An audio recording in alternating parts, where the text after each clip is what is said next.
છે આર્ટિકલ, જે આપણે ગયા ચેપ્ટરની અંદર થોડુંક સમજી ગયા ને કે એ, એન અને ધી એનો ઉપયોગ શું હોય.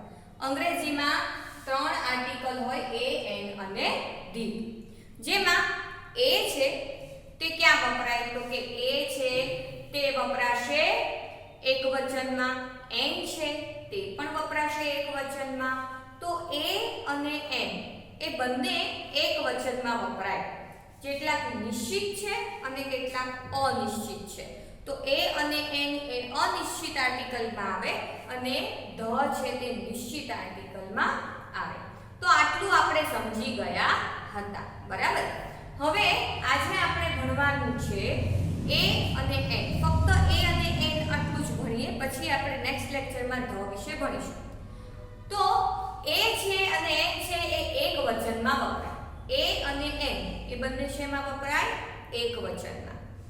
અને કોન્સોનન્ટ છે ત્યાં એ વપરાશે અને વોવેલ્સ છે ત્યાં એન વપરાશે. વોવેલ્સ એટલે શું તો કે વોવેલ્સ એટલે સ્વર, જે ગુજરાતીમાં અ, આ, ઈ, ઉ, એ, ઐ, ઓ, ઔ, અમ, અહ આવું તમે ભણ્યા છો ને. અને બાકી ક થી જ્ઞ સુધી હોય છે. તો ક થી જ્ઞ સુધીના જે લેટર છે જેનો પ્રોનાઉન્સ અંગ્રેજીમાં થતો હોય તો ત્યાં આગળ વપરાય એ, અને અ થી અહ સુધી એમાં ઉચ્ચારમાં પણ આવતું હોય તો આપણે વાપરશું એ, એન, એન. હવે તમને એક સવાલ પૂછું છે, અહીંયા મેં એક નોટ લખી છે વાય. વાય નો ઉચ્ચાર શું થાય? વાય ને આપણે ય કહીએ છીએ. વાય ને શું કહીએ છીએ ગુજરાતીમાં? ય, હે ને? તો ય એટલે કે વાય હોય ત્યાં ય નો પ્રોનાઉન્સ થતો હોય ત્યાં હંમેશા એ વપરાય. જેમ કે અવર, તો એમાં HONOUR, અવર એટલે કલાક, બરાબર. અવર એટલે કલાક, તો ત્યાં શું વપરાશે? આપણે અ થી પ્રોનાઉન્સ કરીએ છીએ, બરાબર. શેનાથી પ્રોનાઉન્સ કરીએ છીએ? અ થી. તો ત્યાં શું વપરાશે? An. An hours. An hours. Hours એટલે એમાં એક શું છે? એ સાયલન્ટ છે. પણ ONE1, જો હું બોલું છું ધ્યાન રાખજો, ONE1, વન નો સ્પેલિંગ ઓ થી ચાલુ થાય છે, ઓ થી ONE ચાલુ થાય છે. ઓ થી શરૂ થતા હોય એ, ઈ, આઈ, ઓ, યુ, ત્યાં આપણે શું વાપરવાનું હોય? એન. પણ અહીંયા આપણે બોલીએ છીએ શું? વન, વ, બરાબર. એનો પ્રોનાઉન્સ શું થાય છે? વ. એટલે ત્યાં આવશે એ, એન આવશે નહીં. એટલે જ્યારે એ કે એન ની તમે ફિલ ઇન ધ બ્લેન્ક્સ પૂરો ત્યારે તેનો ઉચ્ચાર ખૂબ મહત્વનો છે. કારણ કે અંગ્રેજીમાં એવા કેટલાક શબ્દો છે કે જે વોવેલ્સ થી ચાલુ થતા હોય પણ તેનો પ્રોનાઉન્સ એટલે કે ઉચ્ચાર એ કોન્સોનન્ટ થતો હોય તો ત્યાં એ મુકાય. અને કેટલાકના પ્રોનાઉન્સ છે એ વોવેલ્સ થતા હોય તો ત્યાં એન મુકાય. ચાલો આપણે એવી ફિલ ઇન ધ બ્લેન્ક્સ જોઈએ. તો સૌથી પહેલા સૂચના શું છે? Write a or an in the blanks. આનું તમને એક સૂચના આપેલી છે. શું લખ્યું છે? રાઇટ એટલે લખવું. હવે ભાઈ જો, રીડ, રાઇટ, ગો, પછી સ્ટેન્ડ, સીટ, આવા શબ્દો તો તમને આવડી જ ગયા છે. આપણે આગળ જે સ્વાધ્યાય પોથીની અંદર આપણે એક્સરસાઇઝ ફિલઅપ કરી તો એની અંદર આ બધું હતું, યાદ છે ને? તો રાઇટ એટલે લખવું. એ ઓર એન, એ ઓર એટલે અથવા, એ અથવા એન. ઇન એટલે અંદર. ધ બ્લેન્ક્સ, અહીંયા જે બ્લેન્ક્સ એટલે ખાલી જગ્યાઓ આપી છે તેમાં એ અથવા તો એન થી ખાલી જગ્યા પૂરો, બરાબર. હવે આ સૂચના તમે વારંવાર વાંચશો એટલે તમને અંગ્રેજીમાં સૂચના વાંચતા તો આવડી જ જશે. કોકને એમ લાગે કે આ તો કેટલું અઘરું છે, પણ જરાય અઘરું નથી, સહેજ પણ અઘરું નથી. કારણ કે તમે આ સૂચના વારંવાર જ વાંચશો, તમારે તો ફિલ ઇન ધ બ્લેન્ક્સ જ ભરવાની છે. તો તમને અંગ્રેજી વાંચતા આવડી જાય ને, તમને એક સેન્ટેન્સ સરસ વાંચતા આવડી જાય, બરાબર. તો તમે કહી શકો કે હા મને વાંચતા આવડી ગયું. હવે અહીંયા આપણે એ અથવા તો એન થી બ્લેન્ક્સ પૂરવાની છે, બરાબર. તો પહેલું આપ્યું છે HORSE હોર્સ. શું આપ્યું છે? HORSE horse. તો અહીંયા આ જે પહેલો જે એનો લેટર છે એ પહેલા જોવાનું કે ક્યાંથી ચાલુ થાય છે, h થી ચાલુ થાય છે. બરાબર? આપણે પહેલો લેટરનો પ્રોનાઉન્સ જોવાનો છે અને ક્યાંથી ચાલુ થાય છે તે જોવાનું છે. તો આ h થી ચાલુ થાય છે, આપણે તો a e i o u હોય ત્યાં શું મૂકવાનું છે? n. બાકી બધામાં a. તો અહીંયા શું આવશે? a horse. શું આવશે? a horse. પછી eagle. ભાઈ આ તો e થી ચાલુ થાય છે, હે ને? એનો પ્રોનાઉન્સ પણ e છે, a આ e. તો અહીંયા આવશે an eagle, કારણ કે e થી ચાલુ થાય છે. a e i o u થી ચાલુ થાય ત્યાં શું મૂકવાનું? n. e થી ચાલુ થાય છે એટલે n. એનો ઉચ્ચાર પણ કેવો કહેવાય છે? એનો ઉચ્ચાર પણ શું થશે? e. એટલે e થી ચાલુ થયું ને એટલે અહીંયા આવશે an eagle. પછી છે mouse. પછી શું છે? mouse. mouse એટલે m થી ચાલુ થાય છે એટલે કોન્સોનન્ટ છે એટલે અહીંયા આવશે a mouse. પછી અંકલ. શું છે? અંકલ. અંકલ એટલે શું થશે? અંકલ એટલે થશે કાકા. અંકલ એટલે કાકા થાય ને એટલે એનો પ્રોનાઉન્સ ક્યાંથી ચાલુ થાય? u થી. અંકલ અ આ ઈ માં a થી અને a e i o u માં u થી એટલે અહીંયા આવશે an અંકલ. પછી ઈગલુ. a e i. તો ભાઈ આ તો i થી ચાલુ થાય છે. એનું પ્રોનાઉન્સ પણ આપણે ઈગલુ એટલે ઈ થી બોલીએ છીએ, જે ગુજરાતીમાં પણ સ્વરમાં શું આવે છે? ઈ આવે છે ને. તો અહીંયા આપણે લખીશું an igloo, કારણ કે ક્યાંથી ચાલુ થાય છે? i થી. તેવી જ રીતે e n g i n e ng.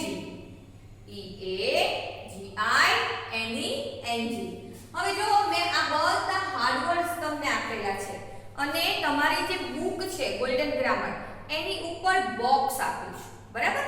તો કેટલાક સ્પેલિંગ એ બોક્સના છે, કેટલાક સ્પેલિંગ એવા છે કે જે તમને આવડે છે પણ મેં a કે n તમને કરતા આવડે, a કે n ની ફિલિંગ ધ બ્લેન્ક્સ કરતા આવડે એટલા માટે મેં અધર સ્પેલિંગ લીધા છે સમજાવવા માટે. બરોબર? આપણે બધું સ્પેલિંગ સમજીએ તો આપણને બધું ઊંડાણથી સમજણ પડે.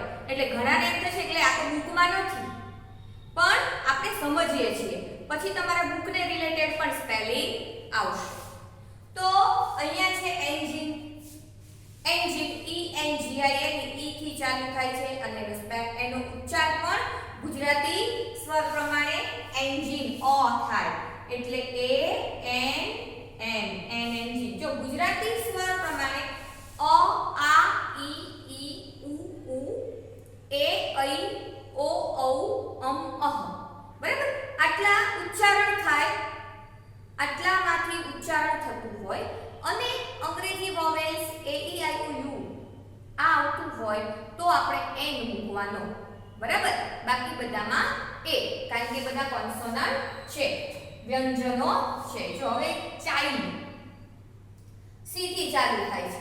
બરાબર? અને વ્યંજનમાં પણ ચ, સ્વરમાં ચ આવે ના, વ્યંજનમાં પણ ચ એટલે અહીંયા ક્યાં શું આવશે? અ.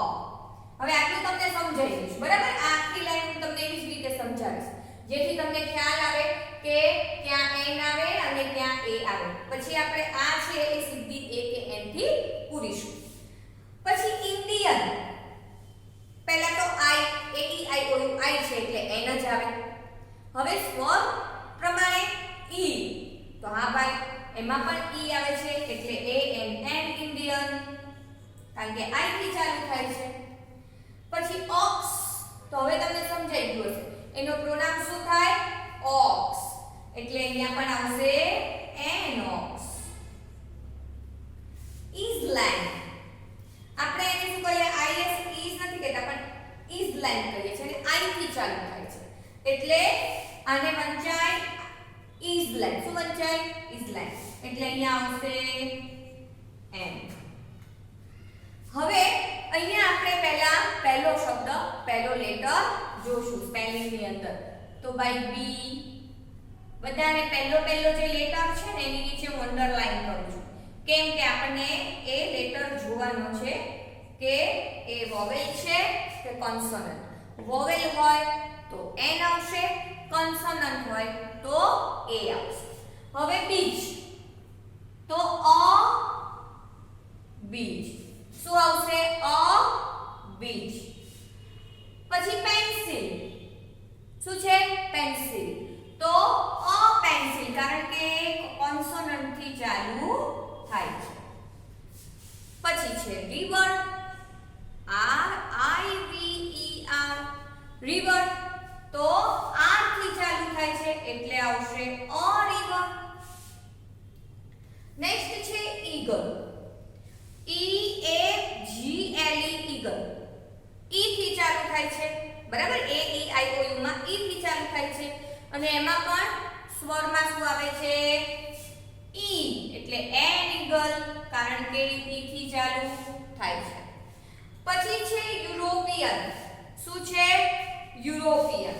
યુરોપિયન એટલે એક આપણે કેમ ઇન્ડિયાના ઇન્ડિયન છે એમ યુરોપ નામનું કન્ટ્રી છે તો એના કહેવાશે યુરોપિયન. શું કહેવાશે? યુરોપિયન. પણ યુરોપનો ય વંચાય છે, જો અહીંયા ખાસ ધ્યાન રાખજો. આને આપણે વાંચીશું યુરોપિયન, બરાબર ને? E U R O P E A N, European. એટલે ય થી ચાલુ થાય છે. સ્વરમાં અ આ ઈ ઈ ઉ ઉ માં ય આવે ના, વ્યંજનમાં આવે. એટલે અહીંયા શું આવશે? અ યુરોપિયન. એન યુરોપિયન નહીં આવે. આ જે લેટર છે એનો પ્રોનાઉન્સ એટલે કે ઉચ્ચાર ય થી થાય છે. આપણે બોલીએ યુરોપિયન, બરોબર? ઇયોપિયન ન બોલીએ, યુરોપિયન બોલીએ. અને ય થી ચાલુ થાય એટલે આમાં ઉચ્ચારણ પણ જોવાનું હોય છે, બરાબર? ઉચ્ચારણ પણ જોવાનું. એટલે સ્પેલિંગ પહેલા પાકા કરજો, પછી તે એક્સરસાઇઝના સ્પેલિંગ વાંચતા જજો ને કરતા જજો, બરાબર? પછી ઇસ્કિમો, બરાબર? પછી શું છે? ઇસ્કિમો. તો આપણે ઇસ્કિમો જ બોલીએ છીએ. શું બોલીએ છીએ? ઇસ્કિમો. એટલે ત્યાં શું આવશે? An Eskimo. આફ્રિકન. તો આફ્રિકન એ પણ એ થી ચાલુ થાય છે એટલે બોલીએ છીએ પણ અ. તો અહીંયા આવશે એ એન આફ્રિકન. પછી ઇન્સેક્ટ્સ. ઇન્સેક્ટ્સ એટલે શું? જીવડા. ઇન્સેક્ટ્સ એટલે શું થશે? જીવડા.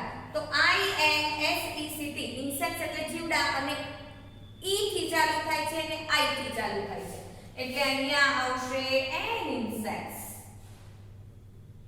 હવે યુનિફોર્મ. યુનિફોર્મ ય બોલ્યા. જો ફરીથી એ જ આવ્યું. ક્યાં આવ્યું? એક યુરોપિયનમાં આવ્યું હતું અને એક યુનિફોર્મમાં. યુનિફોર્મ યુ થી ચાલુ થાય છે પણ આપણે ય બોલીએ છીએ યુનિફોર્મ. યુનિફોર્મ નથી બોલતા. યુનિફોર્મ ય. પ્રોનાઉન્સ શું આવ્યો? ઉચ્ચાર શું આવ્યો? ય. એટલે એ શું થશે? વ્યંજન, કોન્સોનન્ટ. એટલે આ ય થી પ્રોનાઉન્સ આવે એટલે અહીંયા આવે અ યુનિફોર્મ. યુ છે એટલે એન આવશે નહીં. ફક્ત એ ઈ આઈ ઓ યુ જ નથી જોવાનું પણ ગુજરાતી ભાષાના સ્વર પણ જોવાના છે, બોલવાનું છે. આપણે બોલીએ છીએ યુનિફોર્મ એટલે ય અને ય એટલે એ, બરાબર? એટલે કોન્સોનન્ટ થઈ જશે. પછી arrow. Arrow A double R O W arrow. Arrow એટલે શું? તો કે તીર. તો એન એરો. શું આવશે? An arrow. પછી 21 યુનિકોર્ન. હવે તમને બરાબર સમજાઈ ગયું. યુનિકોર્ન ય. સમજાઈ ગયું ને? યુનિકોર્ન નો ય સ્પેલિંગ યુ થી ચાલુ થાય છે પણ બોલીએ છીએ ત્યારે આપણે શું બોલીએ છીએ? ય. યુનિકોર્ન, બરાબર? તો ય થી ચાલુ થાય એટલે શું થઈ ગયું? વ્યંજન, કોન્સોનન્ટ. એટલે અહીંયા શું આવશે? A unicorn. એવી જ રીતે ઓનેસ્ટ મેન. શું આવશે? Honest man. હવે H O N E S T honest નો બોલાય, ઓનેસ્ટ બોલાય. એનો ઉચ્ચાર શું થાય? ઓનેસ્ટ. ઓ થી ચાલુ થાય છે. સ્પેલિંગ એચ થી છે, બરાબર? એટલે ત્યાં એ ઓનેસ્ટ નહીં આપણે બોલીએ ચાલુ થયો ને, બોલ્યા ત્યારે ઓ થી ચાલુ થયો. h એ સાયલન્ટ છે એટલે એનો ઉચ્ચાર થતો નથી. હોનેસ્ટ નો બોલાય પણ ઓનેસ્ટ બોલાય, એટલે અહીંયા આવશે એન ઓનેસ્ટ. જો જ્યાં જ્યાં મેં ટીક કર્યા છે ને એ પ્રોનાઉન્સ ખાસ બોલવાના છે, એની માટે મેં ટીક કર્યું છે, એટલે તમારું ધ્યાનમાં રહે કે આ પ્રોનાઉન્સ આવો આવે છે એટલે અહીંયા એક એન માંથી આ રીતે મૂકેલું છે. પછી છે 1 રૂપી. શું છે? 1 રૂપી. લખ્યું છે શું? O N E. O N E one બોલીએ છીએ, ઓ એન ઈ વન બોલીએ છીએ, તો વ બોલીએ છીએ, હે ને? વ એટલે consonant, A E I O you, અને ગુજરાતીમાં ક થી જ્ઞ માં આવે ને, એટલે વન. વ એ ક્યાંય વોવેલ્સ માં આવતું નથી, એટલે અ 1 રૂપી. બરાબર? અ 1 rupee. AUTHOR author. AUTHOR author. અહીંયા એ થી ચાલુ થાય છે એટલે AEIOU માં અને ઓથર નો ઓ એ પણ આવ્યો એટલે અહીંયા આવશે એન ઓથર. પછી છે યુનિયન. જો પાછો ય. યુનિયન શું છે? ય બોલીએ છીએ ને, યુ થી ચાલુ થાય છે પણ બોલીએ છીએ શું? યુનિયન. ય યુનિયન. ય થી આપણે લખીએ, યુનિયન લખવું હોય તો બરાબર, એમાં ગુજરાતી ય આવે પહેલા, બરાબર? એટલે અહીંયા યુનિયનમાં એ કોન્સોનન્ટ છે એટલે અહીંયા આવશે અ યુનિયન. એન્જિન. એન્જિન એટલે ગાડી, હે ને? તમારી જે ટ્રેન હોય એનું આગળ પહેલા એન્જિન હોય, તો ENGIN એન્જિન. તો એન્જિન ને આપણે શું બોલશું? એન્જિન. ઈ થી જ ચાલુ થાય છે એટલે આવશે એન એન્જિન. HUT હટ. HUT હટ. હટ એટલે ઝૂંપડી. હટ એટલે શું થશે? ઝૂંપડી.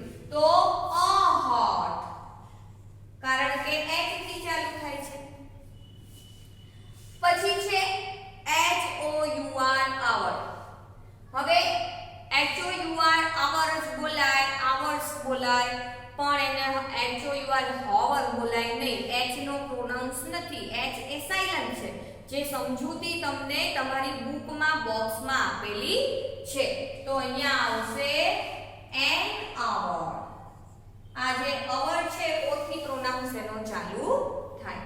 તો તમે જોયું કે આપણે એ અને એન એનો ઉપયોગ ક્યાં ક્યાં કરીએ. એન છે એ અંગ્રેજી વોવેલ્સ કયા કયા? તો A E I O U, અને બીજા આવશે કયા? સ્વર. અ આ ઈ ઈ ઉ ઉ એ ઐ ઓ ઔ અહ. તો અ થી અહ સુધીના સ્વરમાં આવતું હોય અથવા અને A E I O U માં આવતું હોય. પ્રોનાઉન્સ પણ જોવાનો એટલે કે ઉચ્ચારણ પણ જોવાનું, એટલે સ્પેલિંગ બોલવાનું. ઘણા h ઉપરથી થતા કે y ઉપરથી થતા હોય ને બોલાતું હોય ય, જેમ કે યુનિયન. યુ થી ચાલુ થાય પણ બોલીએ યુનિયન, તો એમાં અ યુનિયન જ આવે. યુ થી ચાલુ થાય એટલે એન લખી નાખવાનો નહીં, પણ એને પ્રોનાઉન્સ પણ કરવાનો અને પછી જ એ કે એન મૂકવાનો. બરાબર? તો તમને એકદમ સરસ સમજાઈ ગયું હશે. નેક્સ્ટ આપણે નેક્સ્ટ એક્સરસાઇઝ કરીશું. અત્યારે ફક્ત આટલું જ. Have a nice day.